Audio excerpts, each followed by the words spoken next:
তো hi guys, welcome back to our channel.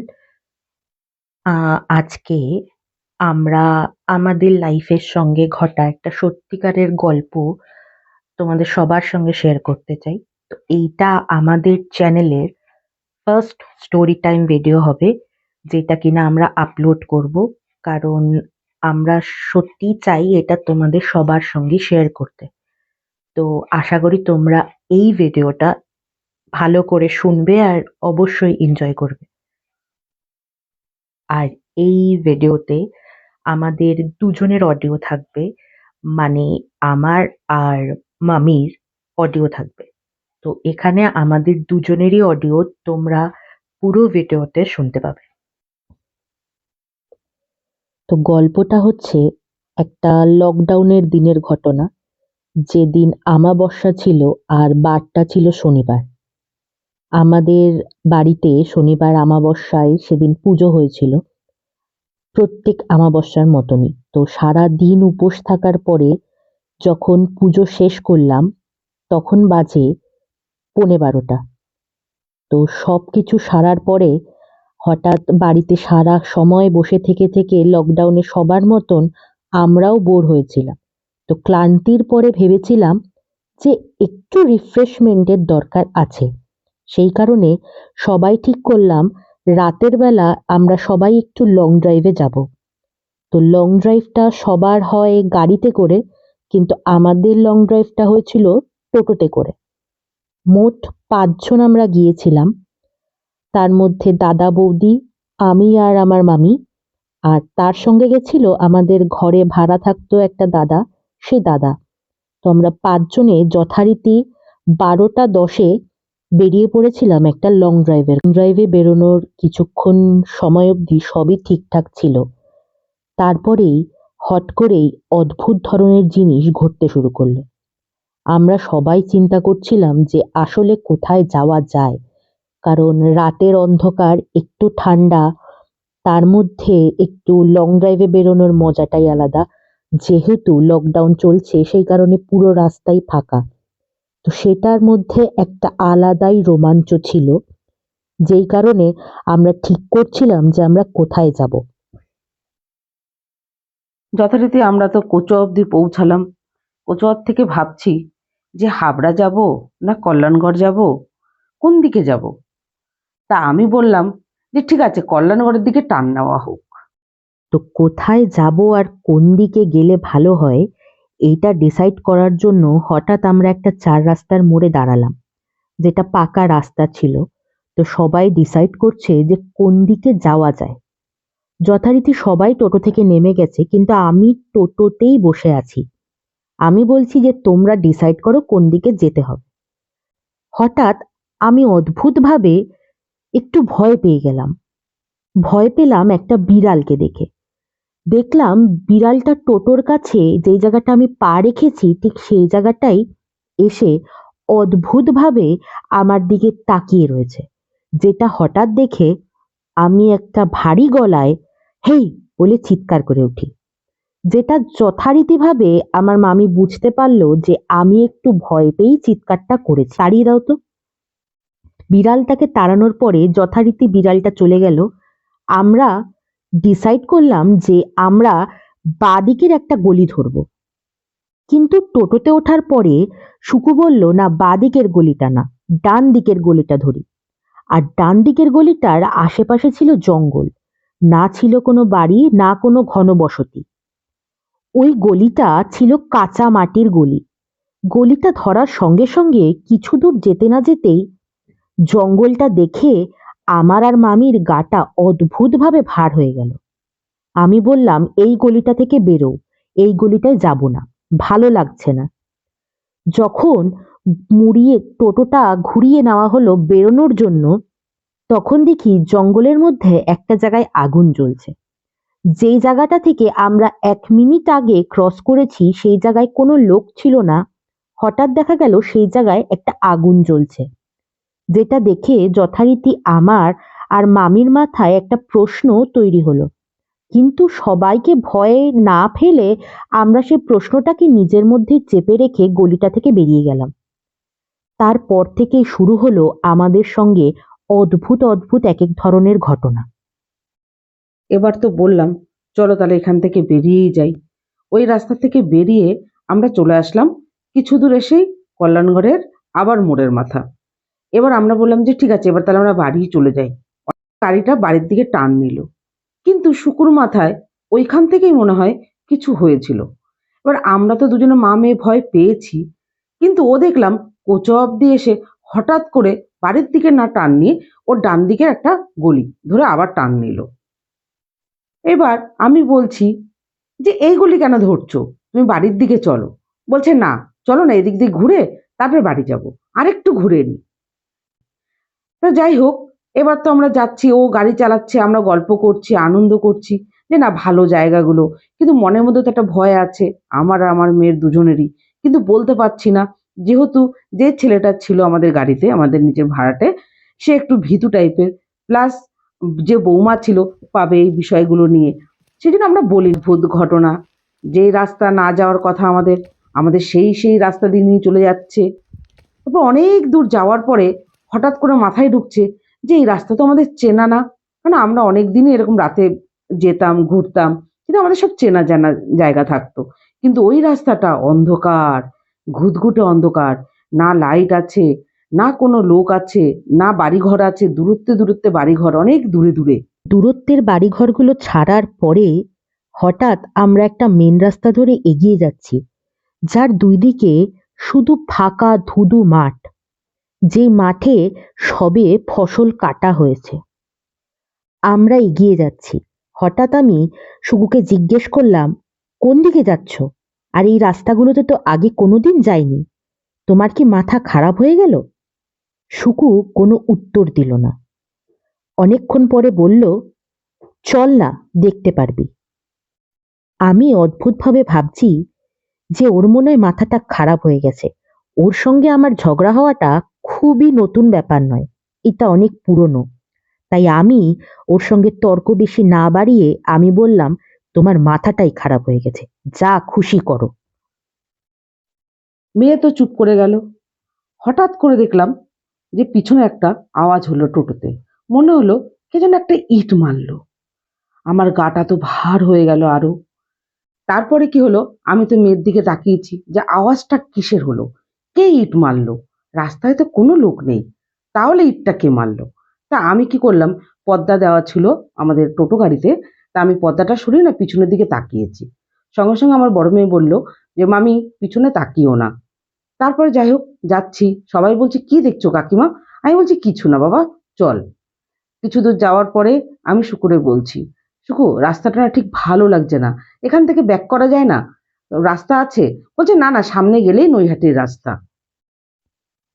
যখন মামির কথা ও শুনছিল না, তখন আমি ভাবলাম যে আর উপায় নেই, ওর সঙ্গে একটু তর্ক করতেই হবে। আমি বললাম, তোমাকে যেটা বলছে তুমি সেটা করো, চারিদিকে ধুধু মাঠ, তুমি কোন দিকে যাচ্ছ? আর এই লকডাউনের রাতে একটা মানুষ নেই যেই রাস্তায়, সেই রাস্তা দিয়ে তুমি এগোচ্ছ কি করে? তুমি টোটোটা এখনই ঘোরাও, বাড়ির দিকে চলো। ও বলল, বেশি কথা বলিস না, আমি রোজ বেরোই, তাই আমি জানি কোন রাস্তাটা কোন দিকে যায়। চুপ করে বস তো, এগোলেই দেখতে পারবি আমরা খুব শিগগিরই নৈহাটির রাস্তায় পৌঁছে গেছি। আমি যথারীতি আবার চুপ করে গেলাম। কোনো কথা না বলে আমি চুপচাপ বসে রইলাম টোটোতে। আমি বসেছিলাম টোটোর উল্টো দিকের সিটে, যেই কারণে সামনের রাস্তা তো আমি দেখতে পাচ্ছিলাম না, কিন্তু পিছনের রাস্তা আমার কাছে অনেকটাই পরিষ্কার ছিল।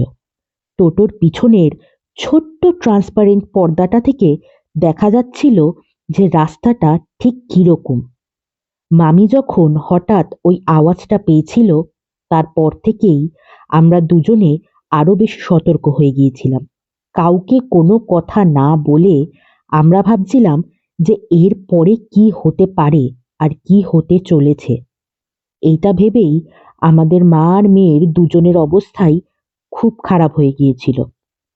আমরা যখন এগোচ্ছি আর শুকু কোনো মতেই কোনো কথা শুনছে না, তার মধ্যেই ঘটে গেল আরো একটা ঘটনা। আমি যখন বসে রয়েছি তখন দেখছি পিছনের ওই ছোট্ট ট্রান্সপারেন্ট পর্দাটা থেকে যে রাস্তার মধ্যে অদ্ভুত জিনিস আমি দেখতে পাচ্ছি, এমন জিনিস যেটা আমি হয়তো মুখে বলে বোঝাতে পারবো না।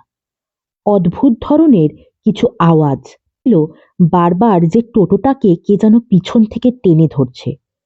টোটোর স্পিড অনেক বেশি ছিল, কিন্তু তবুও টোটোর গতি কিছুতেই যেন বাড়ছিল না। মনে হচ্ছিল কে জানি বারবার পিছনের দিকে টানছে। শুকুকে কোনো কথা বলাতে ও উত্তর দেওয়াও বন্ধ করে দিল, শুধু নিজের মনের মতন আনমনে টোটোটা চালিয়েই যাচ্ছে। ওর সঙ্গেই পাশে যখন দাদা বসেছিল, দাদা বলছিল, শুকুদা, কোন দিকে যাচ্ছ? কাকিমার বড় যখন বলছে, তাহলে চলো না বাড়ির দিকেই ফিরে যাই। শুকু কোনো উত্তর দিল না। এর কিছুক্ষণ পরেই হঠাৎ করে আবার আমরা একটা আওয়াজ শুনতে পেলাম। বারবার মনে হচ্ছিল যে কে জানি টোটোর মধ্যে বাড়ি দিচ্ছে, কিন্তু টোটো তো কোথাও দাঁড়ানোই ছিল না। এই কথাটা ভেবেই আরো ভয় লাগছিল। আমি হঠাৎ করে ভাবলাম যে না, এই জিনিসটাকে বেশি দূর এগোতে দেওয়া যাবে না। তো আমি হঠাৎ করে একটু মনে সাহস আনার জন্য আমার ফোনে ভালো ঠাকুরের গান ছাড়লাম। ভাবলাম যে ঠাকুরের গানটা ছাড়লে হয়তো আমি একটু হালকা ফিল করব, আর আগে কোনো বিপদ হলে তার থেকে লড়ার জন্য কোনো না কোনো উপায় নিশ্চয়ই পাবো। আমি একটু মা তারাকে বেশি বিশ্বাস করি, তাই আমার মনে হয় যে আমি কোনো সমস্যায় পড়লে ঠিক আমি শান্ত মাথায় চিন্তা করলে তার উপায় পাবো। তাই সেদিনকেও আমি চুপ করে ভাবছিলাম যে কি করা যায়। এর মধ্যেই আমি দেখতে পাচ্ছিলাম পিছনের যে ফাঁকা রাস্তাগুলো আমরা পেরিয়ে এসেছি, সেখান থেকে কিছু মানুষকে যেন দেখা যাচ্ছে, কিন্তু আদেও সেগুলো কোনো মানুষ ছিল না। সাদা ধোঁয়ার মতন কিছু আকৃতি, যেটা দেখলে হঠাৎ করেই ভয় পেয়ে যাবে মানুষ। কিন্তু আমি কোনো কথা বললাম না। মামি যতবার পিছনে তাকাতে যাচ্ছিল, আমি বারবার একই কথা বলছিলাম, পিছনে তাকিও না, পিছনে তাকিও না। যথারীতি আমি আর মামি বুঝতে পারছিলাম যে আমাদের টোটোর দিশাটা ঠিক দিকে নেই।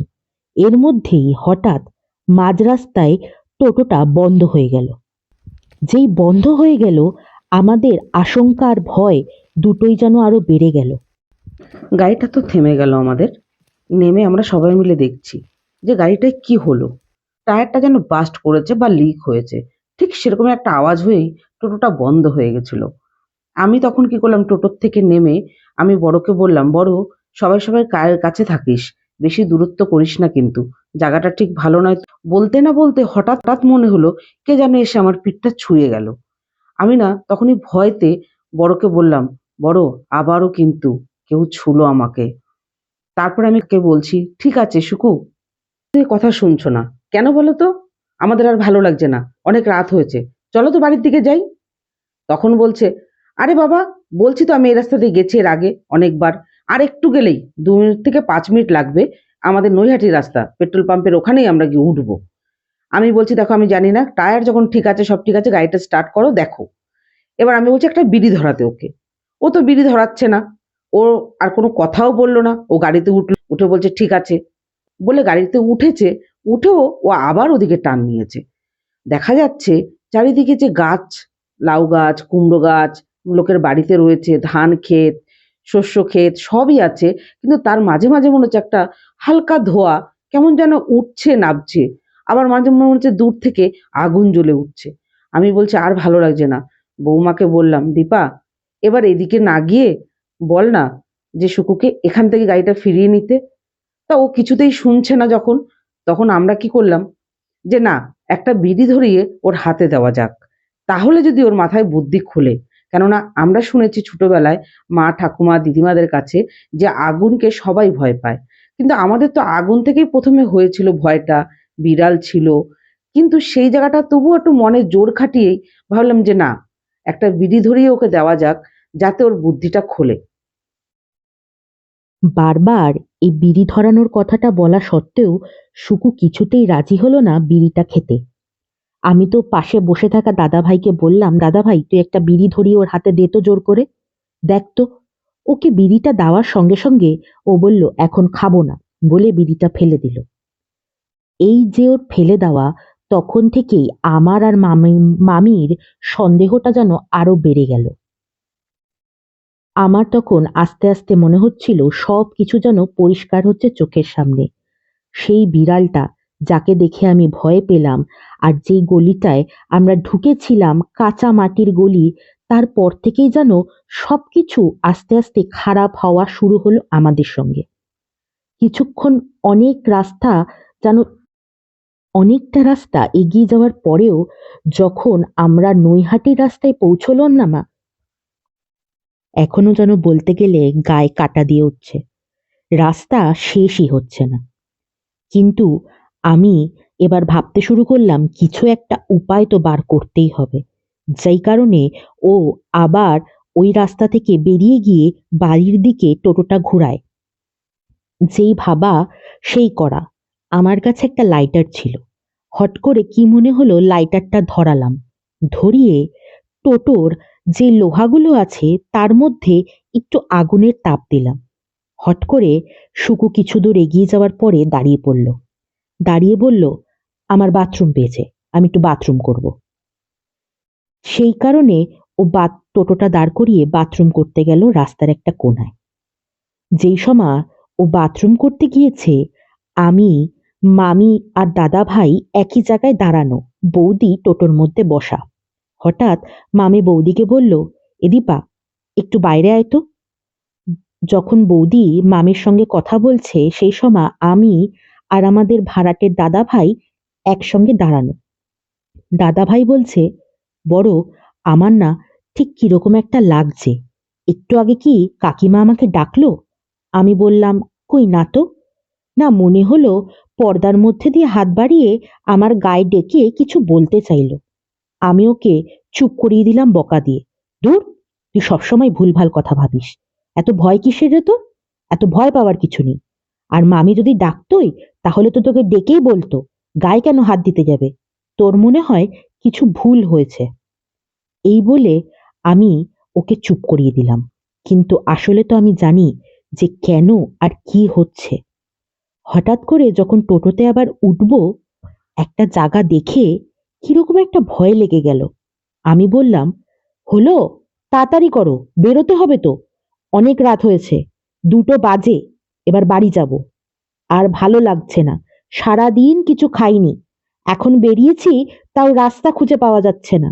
বাড়িটা কি যাওয়া যাবে, নাকি সেটার জন্য সারা রাত রাস্তাতেই ঘুরতে হবে? জানি না হঠাৎ করে কখন 2টো বেজে গেছিল।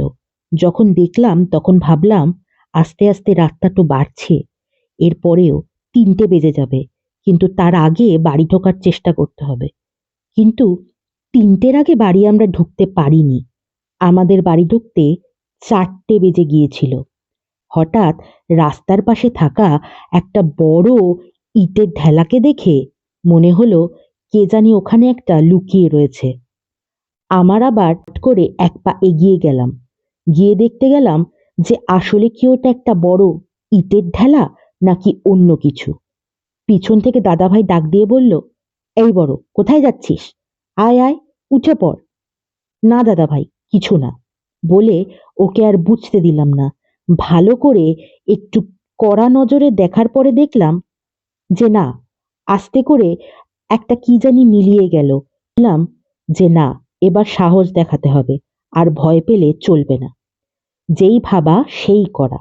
টোটোতে উঠলাম। শুকু গাড়িটা ঘোরালো আবার উল্টো দিকে। কিন্তু যতটা রাস্তা আমরা গেছি, গাড়ি ঘুরিয়ে সেই রাস্তা দিয়ে ফেরার সময় মনে হচ্ছে সেই রাস্তাটা যেন আরো বড় হয়ে গেছে, আর রাস্তা যেন শেষই হচ্ছে না। তখন হঠাৎ হঠাৎ করে টোটোর মধ্যে আবার আওয়াজ শুরু হলো। কে যেন ঢিল মারছে। মনে হচ্ছে যেন টোটোটাকে কে একটা টেনে ধরছে। আবার কিছু সময় তো অদ্ভুত অদ্ভুত জিনিসও দেখতে পাচ্ছি। কিছু দূর যাওয়ার পরে হঠাৎ যেই গলিটা যেতে গিয়ে আমরা কেউ নজরে দেখিনি, সেই গলিটা আমাদের চোখের সামনে পড়ল। দেখলাম আমরা সেই মেন রাস্তা ছেড়ে একটা গলিতে ঢুকে পড়েছি। কিন্তু যাওয়ার সময় আর আসার সময় আমরা একই রাস্তা দিয়ে গেছি, কিন্তু সেই সময় গলিটা যেন আমাদের চোখে পড়েনি। একটা অদ্ভুত ভাবে গলিটা সামনে আসলো। গলিতে যখন আমরা যাচ্ছি, তখন মনে হচ্ছে যেন আমাদের টোটোটা রাস্তা দিয়ে না, অন্য কোনো কিছুর ওপর দিয়ে যাচ্ছে। সেই অন্য কোনো কিছুটা মনে হচ্ছে যেন কোনো কাদার মতন জিনিস কোনো কিছুর ওপর থেকে যাচ্ছে। কোনো মরা পশু পাখির গায়ের ওপর থেকে গেলে ঠিক যেরকম চাকাটা হয়, ঠিক সেই রকম। কিছু দূর পরে মনে হচ্ছিল জানো কি না, একেবারে ঢালা মানুষের রাস্তা দিয়ে আমরা যাচ্ছি। কখনো মনে হচ্ছে এই মনে হয় টোটোর নিচে কারোর মাথা পড়ে ফেটে গেল, একটা অদ্ভুত আওয়াজ। কখনো মনে হচ্ছে কারোর হাড় যেন গুড়িয়ে গেল। এর মধ্যে থেকেই দেখতে পাচ্ছি অদ্ভুত অদ্ভুত দৃশ্য। কে জানি টোটোর পিছনে দৌড়চ্ছে মতন, কিন্তু সে দৌড়চ্ছে না, সে হাঁটছে, কিন্তু অদ্ভুতভাবে যেন আমাদের টোটোর গতিটাকে সে ধরে ফেলছে। কিছুক্ষণ পরে আর যখন কোনো দিশা পেলাম না, তখন ভাবলাম এবার একটা বিড়ি তো শুকুকে দিতেই হবে। হট করে খুব বকা দেওয়ার পরে একটা বিড়ি জোর করে শুকুকে ধরিয়ে দিতে বললাম। শুকুকে যে জোর করে বিড়িটা দেওয়া হলো, হট করে বিড়িটা টানার পরেই ওর যেন মাথাটা কিরকম একটা ঘুরে গেল। ফট করে বলতে শুরু করলো, এইটা আবার কোন রাস্তা? কোন দিকে যাচ্ছিলাম আর কোন দিকে আসলাম? নৈহাটি রাস্তা ধরবো ভাবলাম, এটা আবার কোন রাস্তা? কোথায় ঢুকে পড়েছি আমরা? কেউ আমায় বললে না কেন যে আমি এরকম ভুলভাল রাস্তা থেকে যাচ্ছি? আমরা বললাম, কতবারই তো বললাম তোমায়, তুমি আর শোনো কোথায়? সব সময়তেই তোমার খালি মুখে কথা ভর্তি। থাক, আর অত ভাবতে হবে না, চলো তো, বাড়ি চলো, আর ভালো লাগছে না। তখন বাজে রাত ৩টে। কিন্তু অদ্ভুতভাবে ৩টে বাজলেও আমাদের কাছে মনে হচ্ছিল যেন টাইম আর এগোচ্ছে না। তার মধ্যে মামি অনুভব করলো এক অদ্ভুত জিনিস। বড় তো বলছে এদিকে, ও বিড়িটাও ধরিয়েছিল। ও বলল যে আমার মাথায় কাজ করছিল না, আগে কেন বলনি বা বৃত্তান্ত। বিড়িটা খাওয়ার পরপরই ওর যখন এই বুদ্ধিটা আসলো যে না আমরা ভুল রাস্তায় যাচ্ছিলাম, তখন আমি ভাবলাম যে যাক, তার মানে আমাদের কোনো খারাপ কিছুই ধরেছিল। ঠিক আছে, এক কাজ করা হোক, সবাই মিলে লাইটার দিয়ে যে যার গায়ে একটু আগুন ছুঁয়ে না যাক। তখন আমি বললাম আগুনটা ছুঁয়ে নে সবাই একটু গায়ে। বলছে কেন কাকিমা? আমি বলছি না, নে না একটু ছুঁয়ে, আমার ঠিক ভালো লাগছে না, রাস্তাঘাট তো, চল, বাচ্চা কাচ্চা আছে সেই জন্য। আমরা যথারীতি আগুন সবাই ছোঁয়ালাম। তোমরা কেউ বিশ্বাস করবে না যে সেকেন্ডের মধ্যে আমাদের টোটো এত হালকা হয়ে গেল, টায়ার এত স্মুথ হলো যে কোনো আওয়াজই নেই। প্লাস প্লাস্টিকের যে আওয়াজটা হচ্ছিল, সে আওয়াজটাও যেন বন্ধ হয়ে গেল। বড় বলল, মামি তুমি এই বুদ্ধিটা কেন আগে দিলে না? আমি বললাম, বাবা তখন তো বুঝতে পেরেছিলাম, কিন্তু কথা তো শুনছিল না সুকু, যে এই বুদ্ধিটা দেব। তখন বৌমা জিজ্ঞাসা করছে, কি হয়েছিল কাকিমা? আমি বলছি কিছু না, বাড়ি চল, বাড়ি গিয়ে কথা বলবো যা বলার। আমরা এত দূরেই চলে গেছিলাম যে সেখান থেকে ফিরতে আমাদের ১ ঘন্টার মতন লাগলো। রাত তখন ৩টে তো বেজেই গেছিল। তারপরে আমরা দেখতে পাচ্ছি সোজা রাস্তা, পরিষ্কার ভালো। আমরা বড়কে বললাম আমি, যে বড়, এইবার না এই রাস্তাটা আমি চিনি, এই রাস্তা নিয়ে গেলে তাড়াতাড়ি বাড়ি চলে যাব। বলছে না মামি, এখন ওর মাথা যখন খুলে গেছে, তাহলে ও যে রাস্তা চিনবে সেই রাস্তা দিয়েই যাক, তাতে নয় আর ৮ ঘন্টা দেরি হবে, হোক না, দেখা যাক কি হয়, শেষ দেখেই ছাড়বো আজকে। আমাদের তো তখন ছেড়েই গেছিল, যে শরীরটা অনেক হালকা হয়ে গেছে, তখন মনের জোরটাও এসছে। আর তার মধ্যে তো আমার মেয়ে বললই যে মাকে গান শোনে, মাকে পুজো করে, মাকে খুব ভক্তি করে, ও বিশ্বাসও করে যে মা যেন আমাদের তুলে দেবে। সত্যি আমাদের মা তুলে দিয়েছিল। মনে হয়েছিল যে আমরা কোনো কাদা বা পাকের মধ্যে পড়ে গেছিলাম, সেখান থেকে আমাদেরকে কোলে তুলে একটা একটা করে সাইড করে দিয়েছে। যথারীতি কিছু দূর আসার পরে দেখা যাচ্ছে একটা দোকান। সেই দোকানে একটা লোক বসে আছে। তা আমরা ভাবলাম যাক সামনে গিয়ে একটু চা খাওয়া যাক। চাটা খেলে একটু ভালো লাগবে শরীরটা। সারাটা রাত যা গেল, ভেবেছিলাম ১ ঘন্টার মাইন্ডটাকে ফ্রেশ করবো আমরা। সেটা তো আমাদের ২ ঘন্টা ৩ ঘন্টা কিভাবে কেটে গেল আমরা নিজেরাও জানি না। সেই জন্যই ওই দোকানটায় গেলাম আমরা। গিয়ে বললাম যে, "দাদা চা হবে নাকি?" বলল, "হ্যাঁ হবে, একটু বসতে হবে।" আমরা বললাম, "ঠিক আছে।" 10 মিনিট আরো বসবো দরকার হয়, কিন্তু চাটা খেয়েই যাবো এখান থেকে। আমরা ওখানে বসলাম। তারপর দাদা বলছে, কোথায় গেছিলে তোমরা? কোথায় গেছিলে তোমরা? তা আমরা বললাম, দাদা আমরা তো যাচ্ছিলাম নৈহাটিতে। বলে, এটা তো নৈহাটির থেকে অনেক দূরে, এটা তো ভিতরে। আমি বলছি, হ্যাঁ দাদা, সেটা তো বুঝতে পারিনি রাতের অন্ধকারে। বলছে, কেন কারো বাড়িতে যাচ্ছিলে? আমরা বললাম, হ্যাঁ দাদা। লোকটাকে আমরা কি বলবো যে আমরা ঘুরতে বেরিয়েছি? তা বললো, তোমরা এই রাস্তা কেন গেলে? তুমি জানো তোমরা যে রাস্তাগুলো পেরিয়ে এসছো রাস্তাগুলো খুব খারাপ। সন্ধ্যা 6টার পরে 7টার পরে এখান থেকে লোকজন যায় না, এবং এখানে কোনো বসতিও নেই, অনেক দূরে দূরে বাড়ি। যারা থাকে তারা বিকাল 5টা না বাজতে বাজতেই বাড়ি চলে যায়। কিন্তু তোমরা যে বেঁচে ফিরেছো এটাই অনেক বড়। আমরা বললাম, সে কি কথা? কই আমাদের সঙ্গে তো সেরকম কিছু হয়নি। লোকটাকে আমরা বুঝতে দিইনি যে হ্যাঁ এরকম কিছু হয়েছে। কেননা তখনও কিন্তু ভোর 4টে বাজতে যায়। তার মানে কি এখনো বলার সময় হয়নি। তাহলে টোটো গাড়িতে যারা যারা ছিল তারা সবাই ভয় পেত। আমি আর বড় তো ভয় পেয়েছিলামই। তার মধ্যে যদি সবাইকে ভয় দিতাম তাহলে বাড়ি আর ফেরা হতো না।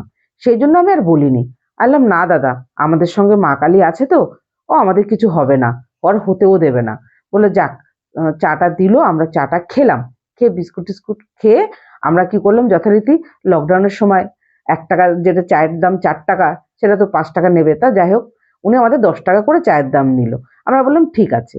চাটা খাওয়ার পরে আমরা ওখান থেকে যখন বেরিয়েছি, এবার আমি তো পান খেতাম তখন খুবই, কোনো পানের দোকান খোলা নেই, তাই বললাম কোনো পানের দোকান লাগবে না, সোজা বাড়ি চলো, বাড়ি গেলে ঠিকই পাবো পান। পানের কথা মামি যে কেন বলল তা বুঝলাম না। হঠাৎ করে সুকু বলল, চলো না, কোথাও পান নিশ্চয়ই পাবো, যেরকম চা পেয়েছি। আমি বললাম, বাদ দেবে, বাড়ি চলো, আর ভাল লাগছে না। এবার যে দেখলো আমি অত্যন্ত রেগে গেছি, কেউ আর কোনো কথা না বলে চুপচাপ বাড়ির দিকে সবাই রওনা দিলাম।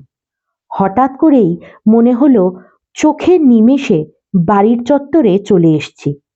যখন বাড়ির একদম মোড়ের মাথায়, তখন আমি সবাইকে বললাম, রাত নিয়ে কারোর কিছু ভাবার দরকার নেই, চুপচাপ গিয়ে শুয়ে পড়বি, সকালে সবার সঙ্গে কথা হবে। এই কথা বলে যখন আমি টোটো থেকে নামলাম বাড়ির সামনে, তখন সবাইকে বললাম, সবাই একটু পায়ে আগুন ছুঁয়ে নে তো। এত রাত হয়েছে আমাবস্যার দিনে, এতক্ষণ বাইরে ছিলাম, বাচ্চাদের যেন কোনো হাওয়া বাতাস না লাগে। যদিও এটা শুনতে একটু অদ্ভুত, কারণ হাওয়া বাতাস আমার মতন মানুষ মানে, তবু আমি বলবো কিছু জিনিস একটু হলেও বাস্তব, আর কিছু জিনিস নিজের চোখে না দেখলে সেটা কোনোদিন বুঝতে পারা যায় না। তাই আমি যেটা অনুভব করেছি সেটাই আমি সবাইকে বললাম। আর হ্যাঁ, অনেকেই বলে থাকে যে রাশি ভারী হলে নাকি গা ভার হয় না, কিন্তু এটা ভুল কথা। যদি সত্যি মানুষ খারাপ কোনো কিছু অনুভব করে, তাহলে রাশি সেটা আটকাতে পারে না। রাশি হিসাবে তো আমিও অনেক ভারী রাশি, কিন্তু তবুও আমার গা অনেক ভারী হয়। তাই জন্যই বললাম যে যদি কোনো সময় কোনো কিছু তোমাদের মনে হয় যে আমাদের ভালো লাগছে না বা জায়গাটা ভালো নয়, চেষ্টা করবে সঙ্গে সঙ্গেই সেখান থেকে বেরিয়ে যাওয়ার, আর দ্বিতীয়বার পিছন ঘুরে না দেখার, আর আগুনটাকে একটু হলেও মানার চেষ্টা করবে। সবসময় ভাববে যে আগুনের একটা ছ্যাঁকা যদি তুমি নিতে পারো, তাহলে অনেক সমস্যার থেকে ঝট করে বেরিয়ে যেতে পারবে।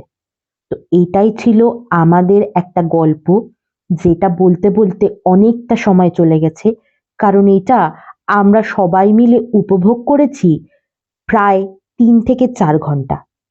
যেই কারণে 12টায় বেরোনোর পরে 4টের সময় আমরা বাড়ি ঢুকেছি, তাই জন্য একটু সময় লাগলো। যদি তোমাদের মনে হয় যে গল্পটা ভালো লেগেছে, আর ঠিক আমরা যা অনুভব করেছি সেটা তোমরা একটু হলেও অনুভব করতে পেরেছো, তাহলে কমেন্ট সেকশনে অবশ্যই একটা কমেন্ট করে বলো যে তোমাদের এটা কেমন লেগেছে। আর এইটা আমাদের ফার্স্ট স্টোরি টাইম ভিডিও। যদি এরকম ভিডিও আরো শুনতে চাও, তাহলে কমেন্ট করে অবশ্যই বলতে পারো। ততক্ষণের জন্য বাই বাই, টাটা। আর ভিডিওটাকে লাইক, শেয়ার আর সাবস্ক্রাইব করে দিতে একদম ভুলো না। See you soon.